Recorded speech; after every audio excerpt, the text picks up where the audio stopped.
হে hi hello everyone, তোমরা সবাই কেমন আছো? আশা করি ভালো আছো। আমিও খুব ভালো আছি। আজ আমি আছি পেহেলগাঁও গ্র্যান্ডমালার রিসর্টে। রিসর্টটা খুবই সুন্দর। রিসর্টের বাইরে আছে অনেকটা জায়গা যেখানে তোমরা ফ্যামিলি নিয়ে বসে গল্প করতে পারবে। রুমের ভিতরে উডেন ইন্টেরিয়াল ডিজাইন। ব্রেকফাস্ট করে বেরিয়ে পড়েছি সাইট সিন করতে।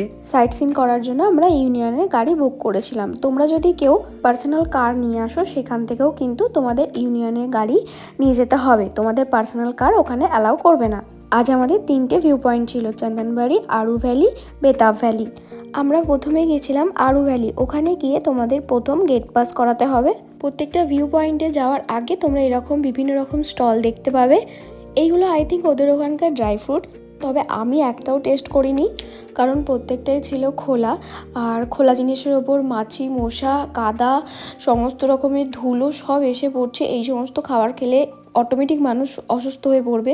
এমনিতেই আমরা যারা গিয়েছিলাম সবাই কম বেশি অসুস্থ হয়ে গেছিলাম। তবে হ্যাঁ, এখানে যে ভুট্টাগুলো বিক্রি হচ্ছে সেগুলো কিন্তু তোমরা ট্রাই করতে পারো।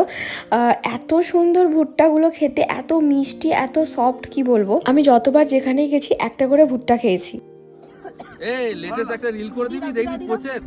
হ্যাঁ আমরা ছুটবো তোর মারা। হ্যাঁ দেখাবো তো। মামি একটুখানি সরে এসো তো।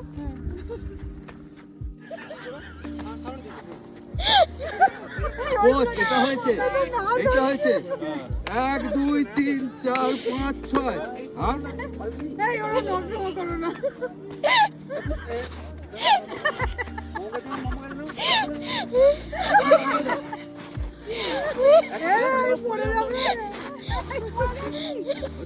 গেট পাস নিয়ে তাড়াতাড়ি এন্ট্রি করে গেছি কারণ আমাদের হাতে বেশি সময় ছিল না। কারণ আমাদেরকে আরও 2টো ভিউ পয়েন্ট কমপ্লিট করতে হতো। আর যদি একবার বৃষ্টি শুরু হয়ে যায় তাহলে কিন্তু পুরো দিনটা ম্যাসেকার হয়ে যাবে। অলরেডি বৃষ্টি টিপটিপ করে পড়তে শুরু করে দিয়েছে আর একদমই ক্লাউডি ওয়েদার। ফটো ভিডিও একদম ভালো আসেনি। পেহেলগাঁওয়ের জল হাওয়া এতটাই ভালো যে আমি না বলে পারলাম না। আমার এখানে নিয়মিত প্রচণ্ড হেয়ারফল হয়, কিন্তু আমি যখন থেকে ওখানে গেছি বা ওখানে গিয়ে শ্যাম্পু করেছি তখন থেকে কিন্তু আমার একটাও হেয়ারফল হয়নি। এমনিতেও কথাতে আছে যে পাহাড়ি জল স্বাস্থ্যের পক্ষে খুব ভালো।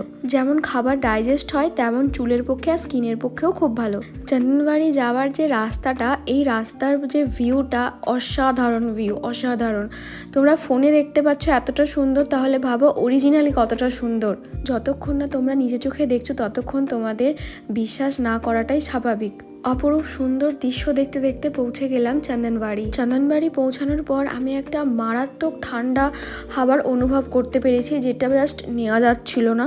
যেটা আর কি প্রথমেই বললাম, ক্লাউডি ওয়েদার। আর দেখো আমার জ্যাকেটে কত বরফ পড়ছে, এগুলো কিন্তু বৃষ্টি। এত ভারী ভারী জ্যাকেট, এত টুপি, সমস্ত কিছু পরেও জাস্ট থাকা যাচ্ছে না। আমি তো গাড়ি থেকে বেরোবো নাই ভেবেছিলাম, কিন্তু না, এসেছি যখন এত কষ্ট করে এত দূর, তাহলে না দেখে কি যাব।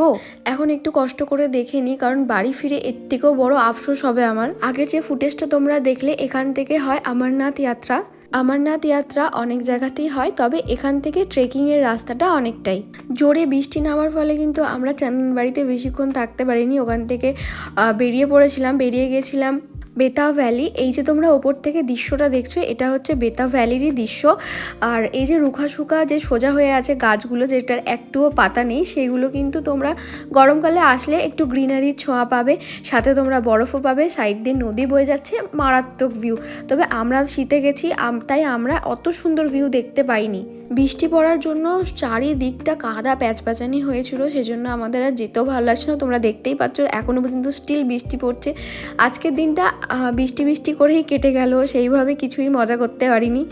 ওয়েদার খারাপ হবে না ভালো হবে এটা কিন্তু পুরোটাই ডিপেন্ড করে নিজেদের ভাগ্যের ওপর।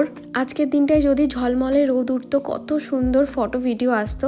তবে কি করা যাবে, ব্যাড লাক। তবে এক মুখ হাসি নিয়েই ফিরলাম রুমে ফেরার আগে আরেকটা কথা বলি, অধিকাংশ কাশ্মীরির হাতেই কিন্তু একটা ফুল তোলার আমাদের যেরকম একটা ঝাঁকা মতো থাকে, তো ওরকম একটা আছে। ওর মধ্যে কয়লা আগুন জ্বালানো আছে, আগুন বলতে মানে তাত মতো।